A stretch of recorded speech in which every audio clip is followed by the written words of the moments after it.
جا رہی ہے اور سنائی جا رہی ہے۔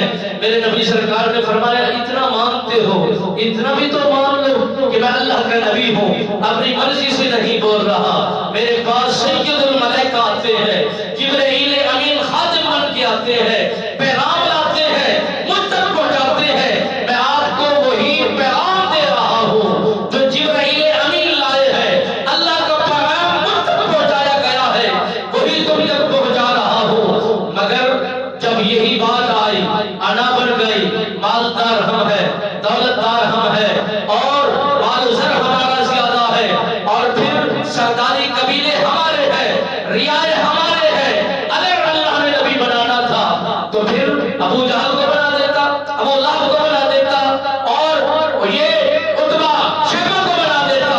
ان کو کیوں بنایا ہے؟ ان تو در یتیم ہے، ان کا والد کوئی نہیں ہے، ان کا باپ نہیں ہے، ان کی ماں نہیں ہے، ان کے رشتہ دار جو عزیز ہے وہ نہیں ہے۔ یہ یتیم ہو کر اتنا بڑا دعویٰ کر رہے ہیں، ہم قبول نہیں کرتے۔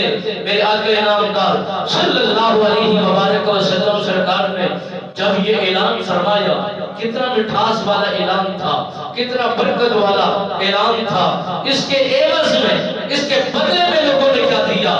لوگوں نے زمین سے پتھر اٹھائے، مارنا شروع کر دیے اور پھرنا شروع کر دیا، اور پھر انہوں نے جون سے ہو سکتا تھا سب کہہ دیا۔ میرے آقا انعامدار صلی اللہ علیہ وآلہ وسلم سرکار ان کے رویوں کو دیکھ کر آپ وہاں سے روانہ ہوئے، دار ارقم کے اندر آ کر اپنا دفاع کیا، بیٹھ گئے، آرام کرتے رہے۔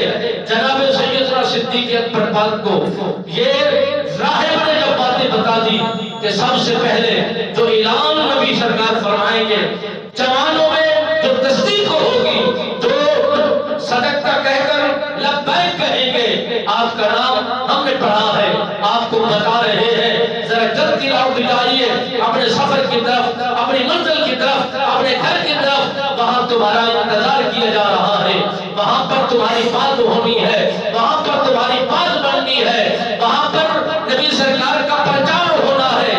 جناب سیدنا صدیق اکبر پاک نے جب یہ باتیں سنی، اور راہب اور اس صدیق اکبر پاک کے درمیانی گفتگو تھی، اور ان کے علاوہ مزید کوئی ایسا جوان نہیں تھا جو اس گفتگو راز کو سمجھ سکتا یا سن سکتا یا کسی کے سامنے یہ گفتگو کی گئی ہوتی۔ جناب سیدنا صدیق اکبر پاک وہاں سے تیزی کے ساتھ مکہ کی گلیوں میں جب پہنچے، لوگوں نے بتایا، اے صدیق کیا تو نے نہ یہ بات سنی ہے؟ اور سیدنا صدیق اکبر پاک نے پوچھا، اے لوگوں کیا نہیں